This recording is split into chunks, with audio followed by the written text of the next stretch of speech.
Bismillahirrahmanirrahim. Assalamualaikum warahmatullahi wabarakatuh. Alhamdulillahirrabbilalamin. Allahumma sholli ala Muhammad wa ala ali Muhammad. Apa kabar teman-teman semuanya? Bertemu lagi dengan saya di channel Mahkota Hati. Ya, seperti biasa ya, sebelum materi saya berdoa buat teman-teman semuanya, sahabat Mahkota Hati dimanapun kalian berada. Saya doakan semoga hidupnya barokah, berlimpah ya, kaya. Yang lagi banyak hutang saya doakan bismillah ya Allah, semoga hutangnya cepat lunas ya. Yang lagi punya banyak hajat apapun itu insya Allah saya doain semoga dimudahkan sama Allah, semoga diwujudkan oleh Allah Subhanahu Wa Taala.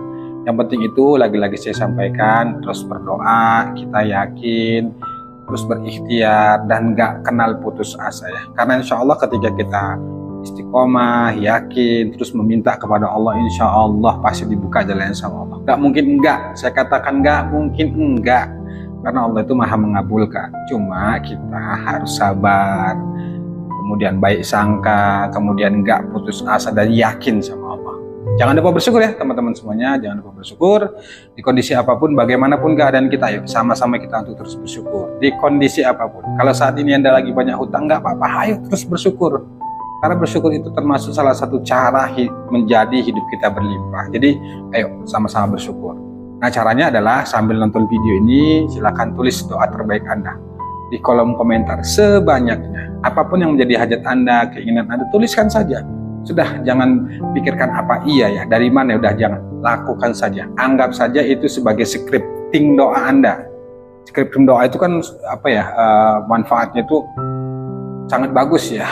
Kalau kita sering menulis doa di buku gitu itu bagus teman-teman. Jadi itu, tuliskan doa terbaiknya, mulailah dengan kata-kata Alhamdulillah ya Allah, aku sehat, Alhamdulillah ya Allah, aku kaya, dan lain sebagainya. Itu ya. Nah baik teman-teman semuanya, di video kali ini itu saya ingin bahas tentang doa.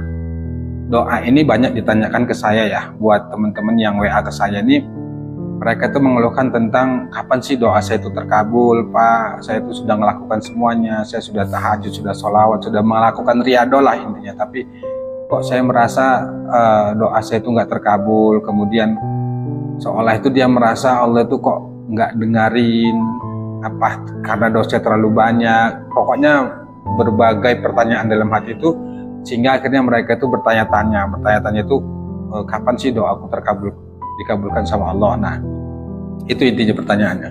Nah di video kali itu saya ingin jawab buat teman-teman saat ini yang merasakan seperti itu yang saya sebutkan tadi ya, sudah berdoa, sudah melakukan ini dan ini, kok doanya belum dikabulin, kok hajatnya belum terwujud, kok belum ketemu keajaiban. Nah, tonton video ini sampai akhir, saya ingin jelaskan supaya Anda paham. Dan lagi-lagi ini sesuai pengalaman saya yang saya sharingkan ke teman-teman semuanya. Semoga ini jadi motivasi bahwa kita sebagai hamba itu dituntut untuk terus berdoa, meminta kepada Allah. Kita ini sangat butuh Allah. Kita sangat-sangat butuh pertolongan Allah. Jadi nggak ada cara lain kecuali meminta kepada Allah.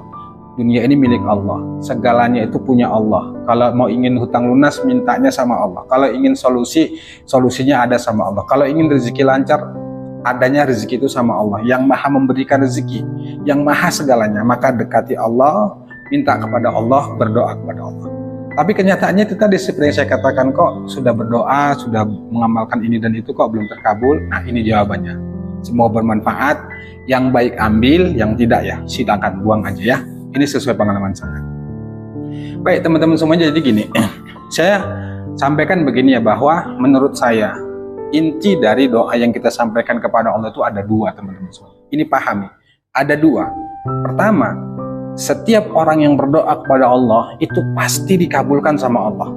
Karena Allah sendiri berjanji, siapa yang berdoa kepadaku pasti kukabulkan. Itu kata Allah. Jadi ketika kita sudah mengatakan ya Allah atau Rabbana, Allahumma, ya Tuhanku, ya Rabb, ketika itu kita sudah mengatakan itu, insya Allah itu sudah menjadi proposal kita ke Allah, yang itu insya Allah pasti dikabulkan sama Allah. Jadi itu intinya, yang pertama pasti dikabulkan sama Allah.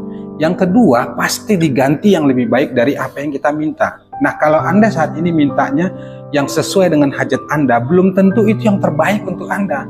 Anda ingin hutang Anda minta kepada Allah, ingin hutang Anda cepat lunas. Itu menurut Anda terbaik, tapi belum tentu itu terbaik di mata Allah. Jadi, bisa jadi sesuatu yang menurut kita baik belum tentu baik di mata Allah. Dan sebaliknya, sesuatu yang menurut kita buruk belum tentu buruk di mata Allah. Anda merasa saat ini ngeluh, gelis, bertanya-tanya kok belum dikabulin ya, padahal sudah pingin banget hutangnya dilunasin, pingin banget doanya dikabulin, pingin kali keluar dari jeratan hutang, kok Allah itu belum buka jalan, kok Allah itu belum lunasin. Ingat teman-teman semuanya, bisa jadi Allah belum kabulin doa kita, doa Anda, bisa jadi karena Allah itu masih rindu dengan sujud Anda, rintihan doa Anda. Bisa jadi kalau Allah langsung kabulin, Anda nggak doa lagi sama Allah, Anda nggak tahajud lagi, Anda nggak sholawat lagi. Nah saat itu Allah masih ingin mendengar rintihan kita. Allah itu suka, cinta dengan untayan doa kita di akhir malam saat kita tahajud gitu ya. Allah itu suka. Jadi bukan berarti Allah nggak ngabulin, tapi seperti yang saya katakan tadi, bisa jadi menurut kita itu baik, belum tentu baik di mata Allah. Menurut kita ingin hutang kita lunas supaya kita nggak terkejar-kejar hutang lagi, menurut kita itu baik, tapi menurut Allah belum tentu. Seperti saya katakan tadi, bisa jadi kalau hutang Anda dilunaskan sama Allah, Anda nggak sholawat lagi, nggak istighfar lagi. Maka saat itu yang Anda lakukan adalah Anda bersabar. Sabar dan tetap baik sangka. Dan percayalah, masalah apapun, kemudian ya pokoknya problem apapun yang Anda hadapin, percaya deh, pasti kita mampu melewatinya itu. Insya Allah pasti ditolong sama Allah. Itu teman-teman semua. Kemudian selanjutnya adalah doa seseorang itu tuh pasti dikabulin sama Allah selagi dia tidak terburu-buru. Intinya sabar. Karena Rasulullah SAW itu katakan bahwa setiap doa seorang hamba itu pasti dikabulkan sama Allah selagi dia tidak terburu-buru. Artinya apa? Sabar. Nikmatin saja. Bisa jadi Allah itu memberikan pahala kesabaran kita, pahala ikhlas kita, pahala ridho kita. Nah intinya itu di sana, sabar, ikhlas, terima, ridho. Nah jadi itu teman-teman, jangan terburu-buru, nikmatin saja. Kan selalu saya katakan ya bahwa kita ini nggak bisa memaksa harus sesuai dengan keinginan kita. Nggak bisa teman-teman semua, nggak bisa. Asli nggak bisa.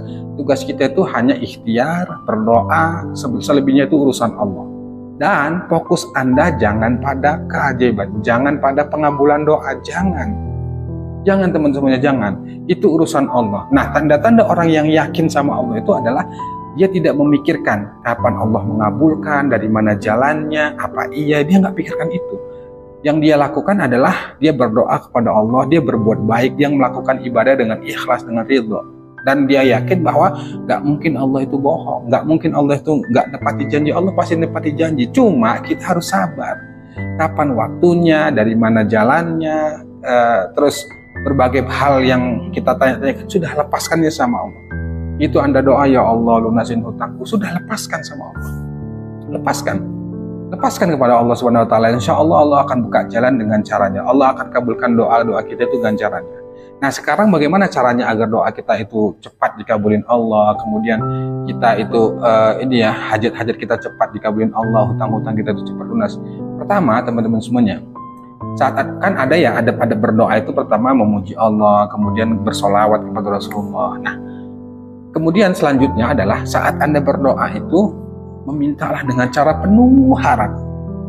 Bahasa saya itu memelas, kita merintih sama Allah, ya Allah tolong. Kemudian penuh pengharapan, penuh benar-benar pengabulan doa, dan benar-benar kita menimbulkan rasa takut kalau doa kita itu nggak dikabulkan, sehingga kita benar-benar khusyuk itu berdoa sama Allah. Kita hadirkan hati, kita hadirkan rasa emosional kita yang tinggi, bahwa kita benar-benar, ya Allah tolong, ya Allah hamba lemah, ya Allah hamba nggak mampu, ya Allah bukakan jalan, ya Allah. Pokoknya apa yang menjadi hajat kita tuh kita benar-benar merengek sama Allah. Selanjutnya selesai kita berdoa, lepaskan sama Allah. Karena tugas kita hanya sebatas itu. Kita nggak punya hak lagi memikirkan dari mana jalannya, apa iya. Seperti saya katakan tadi, tugas kita tuh hanya terus meminta, berdoa, dan yakinlah satu saat nanti, di saat yang tepat dan di waktu yang tepat juga, itu Allah akan kabulkan doa kita dengan caranya, bukan dengan cara kita. Jadi ini sama dengan apa ya, kita lah, saya katakan kita yang berharap pada keajaiban. Kalau Anda berpikirnya pada keajaiban, maka keajaiban itu akan menjauh. Sama kalau Anda berpikirnya pada pengabulan doa, itu doa makin jauh. Harusnya bagaimana? Lepaskan saja ke Allah, lakukan terus, berdoa terus, sabar, yakin gitu ya. Meski kondisi kita lagi sedih, lagi kebingungan, ya kita tetap sabar, tetap ridho. Karena kita nggak bisa berbuat apa-apa. Kita mau protes kemana? Dunia ini bukan milik kita. Dunia ini milik Allah. Yang atur itu Allah semuanya. Dan bukan kita juga, bukan kita aja. Para sahabat juga dulu, mereka juga pasti merasakan lebih dari yang kita rasakan. Artinya ujian mereka. Lihat deh, ada nabi yang dia sampai berapa puluh tahun baru dikarunia anak. Banyak contoh-contohnya itu. Apalagi cuma kita. Nah, intinya adalah bersabar, teman-teman saya, bersabar. Seperti saya katakan tadi, intinya adalah setiap doa yang dipanjatkan seorang hamba kepada Allah itu, satu pasti dikabulin, yang kedua pasti diganti yang lebih baik dari apa yang kita minta. Kalau hari ini kita minta doanya hutang lunas, tapi doa belum dikabulin, Allah sabar. Bisa jadi Allah akan mengganti yang lebih baik dari itu. Jadi itu teman-teman semua, jangan putus asa ya. Tadi kata-kata yang saya sampaikan seperti yang dikatakan oleh Rasulullah itu ya, Nabi Muhammad SAW, bahwa setiap doa itu pasti dikabulkan selagi dia tidak terburu-buru. Artinya sabar, ikhlas, ridha, terus lakukan kebaikan, introspeksi diri, banyak beristighfar, banyak minta ampun sama Allah, hidupkan ibadah-ibadah sunnah, sholat wajib pastinya ya, subuh, zuhur, asar, maghrib, isya, sholat sunnahnya juga dikerjakan, baca Qur'annya, lakukan saja, amalkan saja. Insya Allah pasti ditolong sama Allah teman-teman, dan pasti dikabulin deh. Gak mungkin Allah bohong. Terus kalau Allah nggak menolong kita, siapa lagi yang mau menolong? Karena Allah itu maha menolong, dan kita ini kan ciptaan Allah. Allah yang menciptakan kita, Allah yang menentukan rezeki kita, nasib kita seperti apa. Nggak mungkin lah Allah membiarkan kita. Cuma kita dituntut harus sabar. Jadi kita nggak bisa protes teman-teman, nggak bisa protes, sama sekali nggak bisa protes. Tugas kita tuh hanya melakukan, menjalani, menikmati, kemudian berikhtiar, berdoa, selebihnya urusan Allah. Karena hanya itulah wilayah kita, selebihnya itu urusan Allah. Jadi itu teman-teman semuanya, jangan putus asa. Jangan putus asa, kata Allah, ud'uni astajib lakum, berdoalah kepadaku maka akan kukabulkan, itu kata Allah. Jadi tugas kita meyakini saja bahwa Allah itu maha mengabulkan. Maha mengabulkan. Itu tadi, tanda-tanda orang yakin sama Allah itu adalah dia gak berpikir bagaimana Allah mengabulkan, kapan dikabulkan, dari mana jalannya, dia gak pikirkan itu. Yang dia yakini dan yang dia pikirkan itu adalah dia meyakini bahwa Allah itu maha mengabulkan doa. Itu teman-teman semuanya ya. Wallahu a'lam bishawab. Semoga bermanfaat. Assalamualaikum warahmatullahi wabarakatuh.